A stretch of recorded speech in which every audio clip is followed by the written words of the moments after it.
Everyone, welcome to smart learning with Saloni. आज हम करने वाले हैं क्लास 9 का मैथमेटिक्स चैप्टर 5 यूक्लिड्स ज्योमेट्री, जिसका ये इंट्रोडक्शन वीडियो होने वाला है।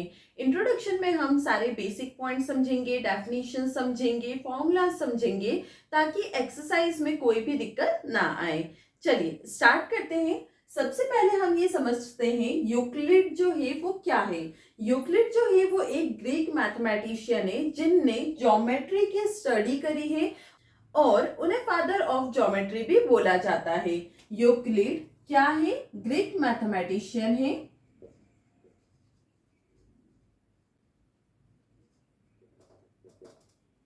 और इन्हें फादर ऑफ ज्योमेट्री से जाना जाता है। अब यूक्लिड ज्योमेट्री में हम मेनली क्या पढ़ने वाले हैं? एक्सियोम्स और पोस्टुलेट्स। अब एक्सियोम्स और पोस्टुलेट्स क्या है उसको समझते हैं। यहाँ पर फर्स्ट टॉपिक हमारा आ गया एक्सियोम्स और पोस्टुलेट्स। अब axioms and postulates are the assumption which are obvious universal truth, they are not proved। Axiom और पोस्टुलेट्स जो है वो अजम्पशन है जिसे ऑब्वियस यूनिवर्सल ट्रूथ माना गया है। मतलब इसे हमें प्रूव करने की जरूरत नहीं है, ये यूनिवर्सल ट्रूथ है जो ऑलरेडी है, जिसको हम मानेंगे। अब इसे हम प्रूव नहीं कर सकते। जैसे कि यहाँ पे पॉइंट लगा दिया, अब ये पॉइंट है, ये क्या है? यूनिवर्सल ट्रूथ है, इसको हम क्या प्रूफ नहीं कर सकते हैं, इसलिए ये एक्सियोम और पोस्टुलेट्स में आता है। अब नेक्स्ट है थ्योरम्स। थ्योरम जो है वो क्या है? तो theorems are statements which are proved using definitions, axioms, previously proved statements and deductive reasoning. यहाँ पर थ्योरम जो है वो एक तरह का स्टेटमेंट है जिसको हम प्रूव करते हैं।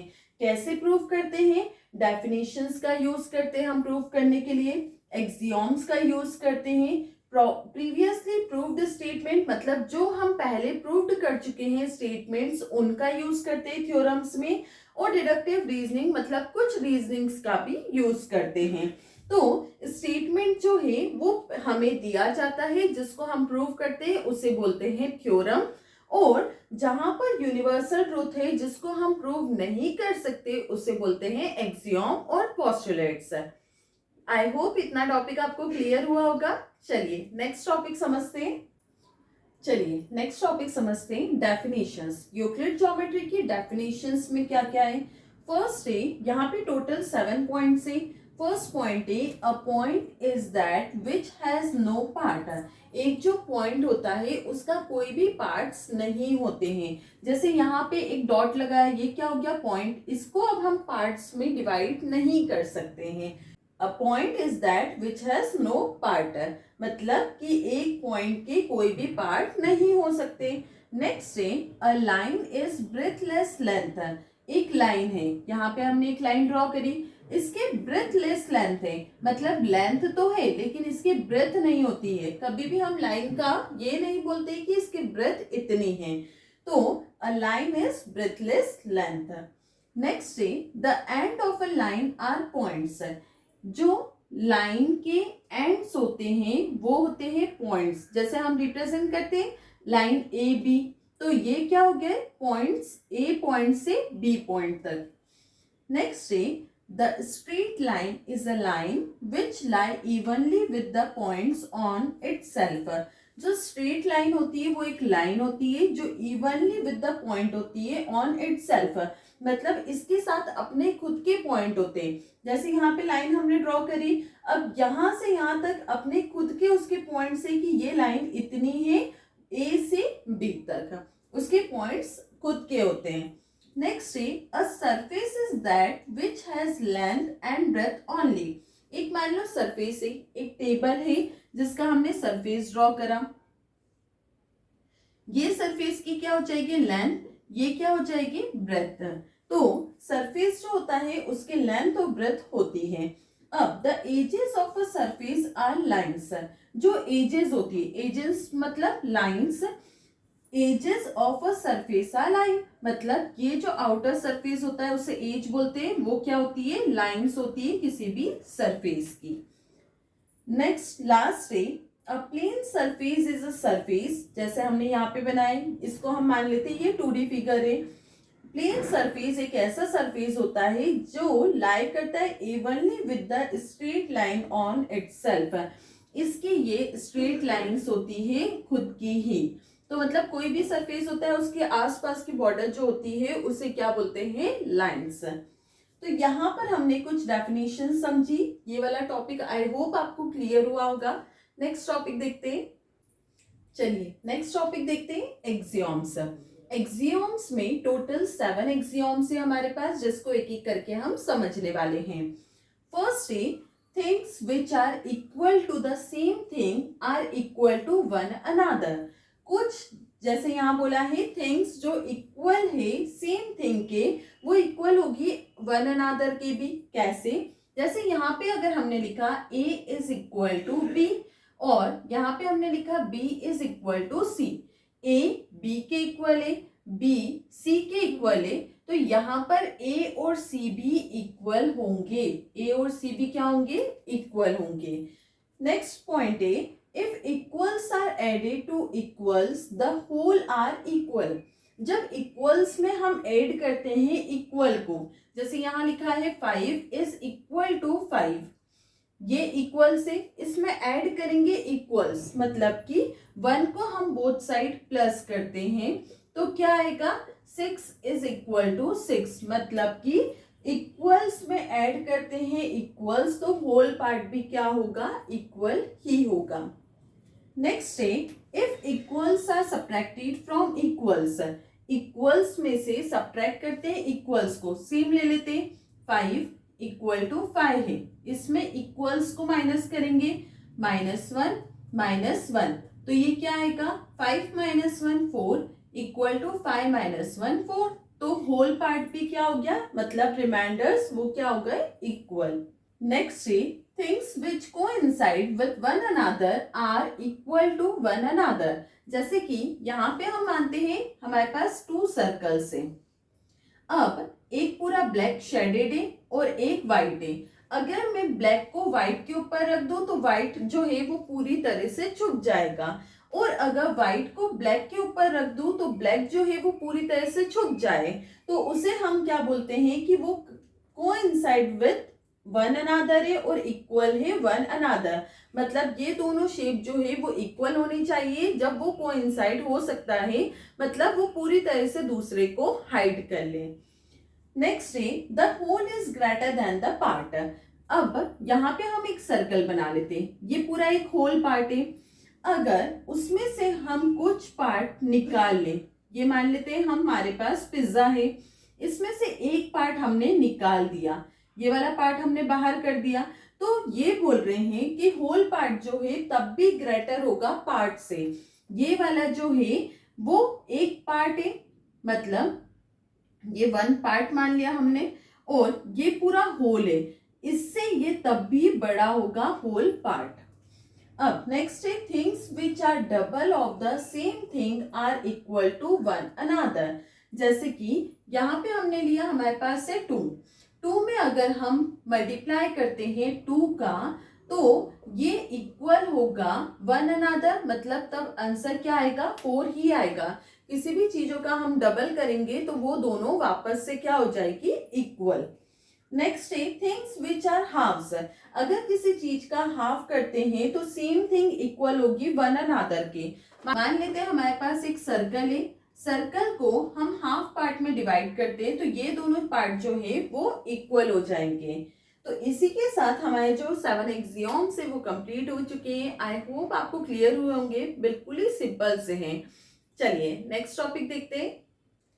चलिए नेक्स्ट टॉपिक पर आ जाते हैं, पोस्टुलेट्स। अब पोस्टुलेट्स कौन कौन से दिए, तो टोटल 5 पोस्टुलेट्स गिवन है हमें यूक्लिड ज्योमेट्री में, जिसे एक एक करके हम पढ़ना चालू करते हैं। चलिए फर्स्ट है, given 2 distinct points there is a unique line that passes through them. 2 अगर आपके पास डिस्टिंक्ट पॉइंट है, हम मान लेते हैं हमारे पास ये 2 डिस्टिंक्ट पॉइंट है, यहाँ से एक यूनिक लाइन जो है वो पास होती है, तो यहाँ से एक यूनिक लाइन ही पास होती है, इसके अलावा और कोई भी लाइन इस पे से पास नहीं हो सकती। अगर मान लो मैंने यहाँ पे एक लाइन बना दी, तो यहाँ पे एक ही यूनिक पॉइंट आ रहा है, 2 यूनिक पॉइंट्स होने चाहिए, मतलब 2 पॉइंट से एक ही लाइन यूनिक लाइन पास होनी चाहिए। तो ये वाली लाइन इसके अंदर नहीं आएगी, ओनली ये वाली जो है वो करेक्ट है। नेक्स्ट है a terminated line can be produced indefinitely. एक अगर टर्मिनेटेड लाइन है, जैसे ये हमने लाइन ड्रॉ करी, ये प्रोड्यूस हो सकती है इनडेफिनेटली, मतलब अगर इसमें कोई पॉइंट्स गिवन नहीं है तो इसे हम कितना भी बोथ साइड इंक्रीज कर सकते हैं। तो इसे बोलते हैं a terminated line can be produced indefinitely. Next postulate है हमारे पास, a circle can be drawn with any centre and any radius.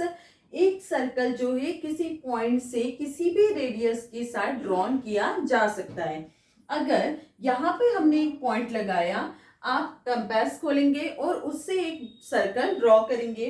अगर यहाँ सेंटर लिया है हमने, उससे एक सर्कल ड्रॉ करा, फिर उसी सेंटर से हमने एक सर्कल ड्रॉ करा, सेम सेंटर से एक सर्कल ड्रॉ करा। इसका मतलब है कि हम एक सेंटर से कितने भी रेडियस के सर्कल जो है उसको हम ड्रॉ कर सकते हैं। नेक्स्ट पोस्टुलेट है all right angles are equal to one another. जितने भी राइट एंगल्स होते हैं वो एक दूसरे के इक्वल होते हैं। जैसे कि यहाँ पर एक राइट एंगल हमने ड्रॉ करा, यहाँ पर एक राइट एंगल ड्रॉ करा, इसका मतलब ये दोनों जो है वो इक्वल है, क्योंकि राइट एंगल जो होता है वो 90 डिग्री का होता है, और जहां पर भी राइट एंगल आएगा वो एक दूसरे के इक्वल होंगे।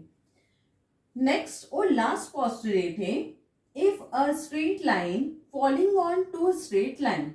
एक स्ट्रेट लाइन फॉल करती है टू स्ट्रेट लाइंस पर, makes the interior angle on the same side. Interior angle वो बनाती है सेम साइड पर of it taken together less than two right angles. अगर उनको हम टुगेदर लेते हैं और वो लेस देन राइट एंगल होता है, then the two straight lines if produced indefinitely, तो फिर हम वो दो स्ट्रेट लाइन को प्रोड्यूस करेंगे इनडेफिनेटली, और meet on that side on which the sum of angle is less than two right angles. अब यहाँ पे बोल क्या रहे हैं, टू स्ट्रेट लाइन से, तो यहाँ पे ये दो स्ट्रेट लाइन मान लेते हैं हम, ये है L और ये है M, ये हमारे पास दो लाइन से।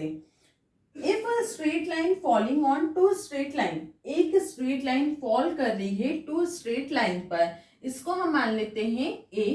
अब A जो लाइन है वो फॉल कर रही है लाइंस L और M पर, तो यहाँ पर ये टच करते हुए निकल रही है, यहाँ पर ये टच करते हुए निकल रही है। अब आगे बोला है makes the interior angles on the same side of it taken together. यहाँ पर इंटीरियर एंगल्स की बात हो रही है, तो ये हमने बना लिए इंटीरियर एंगल्स, इसको हम मान लेते हैं A B C D। अब ये हमारे पास इंटीरियर एंगल्स है। आगे हमें बोल रहे हैं कि अगर, जैसे कि हमने बोला कि अगर कोई राइट एंगल से, right angles two right angle का सम 90 प्लस 90 कितना होना चाहिए, 180 डिग्री। अगर इन दोनों साइड को प्लस करने पर, जैसे कि अगर ये वाला साइड जो है वो A प्लस B होगा, ये वाला साइड C प्लस D होगा। अगर A प्लस B 180 से छोटा है या C प्लस D 180 से छोटा है, तो हम लेट कर लेते हैं A प्लस B हमारे पास 150 डिग्री है और C प्लस D हमारे पास 210 डिग्री है।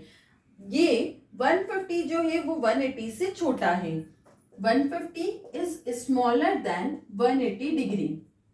तो ये बोल रहे हैं अगर कोई साइड 180 से छोटी होती है, टू राइट एंगल के सम से छोटी होती है, तो उसको हम प्रोड्यूस करेंगे इनडेफिनेटली, तो वो किसी ना किसी पॉइंट पर आकर मीट करेगा। जैसे इसको हम प्रोड्यूस करते हैं, ये वाले को प्रोड्यूस करते हैं, तो यहाँ पे ये आके मिल रहा है। तो ये था हमारा फिफ्थ पोस्टुलेट, इसी के साथ हमारा ये पूरा टॉपिक जो है इंट्रोडक्शन का वो कंप्लीट हो गया है। यूक्लिड ज्योमेट्री में हमने मेनली डेफिनेशंस, एक्सियोम, पोस्टुलेट्स पढ़े हैं, जिसको हमने डिटेल में एक एक पॉइंट समझा है। आई होप ये आपको सारे बेसिक्स क्लियर हुए होंगे। I hope you like my video. If like my video, do like, share and subscribe.